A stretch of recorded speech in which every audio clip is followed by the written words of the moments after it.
Right, we get a lot of 60 series Land Cruisers come through the gates of Mr. Landcruiser, but some of them are more unique than others, and this vehicle behind me is definitely unique. I love the cars that you can sort of see the personality of the owner, and ones that have travelled Australia as well, and they've got really good backstories to them. This vehicle behind me is a 11th month 1987 HJ61. Now this is a Ballarat vehicle. It started its life in Ballarat when it was bought, and it's lived its whole life in Ballarat, so never ventured out the area. This has only had 2 owners. Now the original owner bought this vehicle off the forecourt back in 1987 just to do one thing, just to do one trip to the Cape. He completed that trip, being a brand new car, and basically his wife drove it around doing the school run for a little bit and then sold it. This was a bog standard car when Ray got his hands on it, and he's had it for 30 odd years. And he's done all the work you see in front of you right now. And he's been on some mad trips in it, and we'll go into that later, but we'll start up the front. We've got the ARB bull bar up here. We've got a winch, because this thing needs a winch where this thing goes. We've got some really cool period IPA spotlights up the front, sporting the GME aerial up here. Other than that, she's pretty bog standard. Love the Hurricane wheels on this. Really period mag for the age of the vehicle. And we've got some mud terrains, some BF Goodrich mud terrains on there. And you can see they're dirty. They've just been on a big trip, Safari snorkel, loads and loads of solar on the roof of this thing, because he's got a big setup, and we'll go into that in a minute in the back. We've got the ARB side steps here to protect it from rocks and stuff like that, and then going back from there, it's pretty standard. We've got, this thing must have been booked into ARB because it's also got the ARB rear bar on here as well. Let's just go under the bonnet. So look, the Mighty 12 HT, and it's in absolutely beautiful condition, and there's a lot more going on under here than meets the eye. Now Ray knows about looking after these vehicles. He's got additional filters for the fuel, 2 additional fuel filters. We've also underneath, we've got one of the, they've got a name, so a nickname of the toilet roll filter, where it's underneath the chassis, big long oil filter, you know, to really clean that oil up before it gets back into the engine. You'll see loads. We've got a shunt here so he can monitor all his electronics, you know, amps in, amps out, all that kind of stuff. This thing's twin locked, so we've got the ARB compressor here with the little manifold, and outlet for doing up your tyres.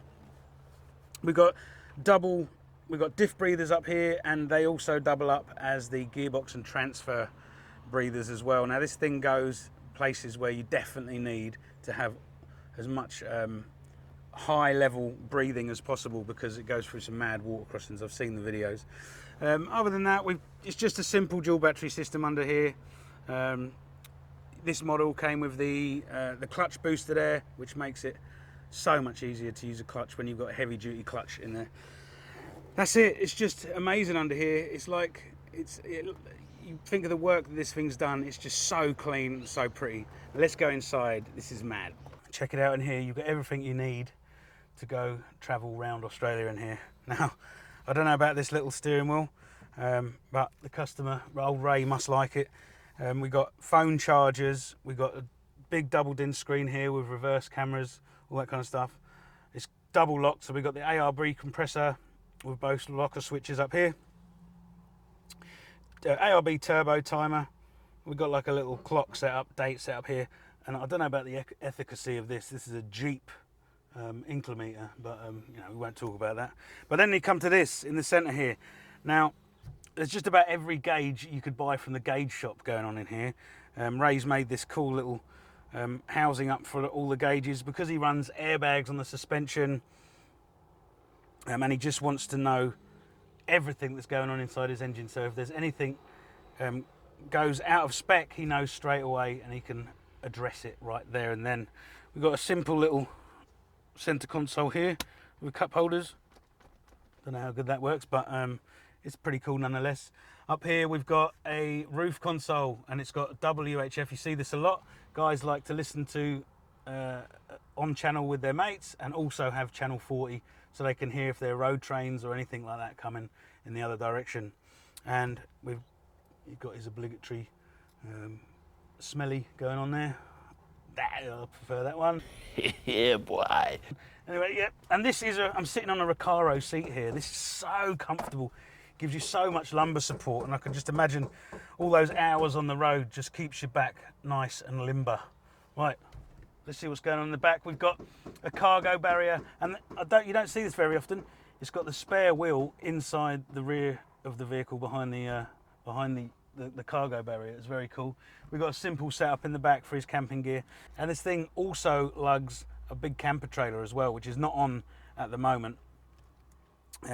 But yeah, and why wouldn't you want to tow a caravan with the mighty 12HT? Right, so Ray is all about preventative maintenance, as you can see under the bonnet.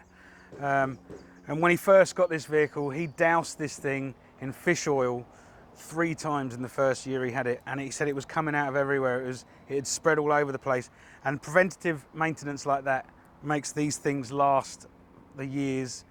You can see there's not a skerrick of rust anywhere on this thing. It's absolutely beautiful. Now, you'll see the dirt on the vehicle. This car was bought just to do the Cape by the first owner, and Ray has just been up to the Cape again. And on his way back down, he's developed a noise in his transmission or in the driveline, and he's decided to pop into Mr. Landcruiser on his way back down to Ballarat. We've diagnosed it, and it was actually the rear diff. The pinion bearing was absolutely shot, so we've totally overhauled his rear diff on this thing, and now he's ready to get back on the road, back down to Ballarat. Awesome. 11th month, 1987, HJ61. What a beauty.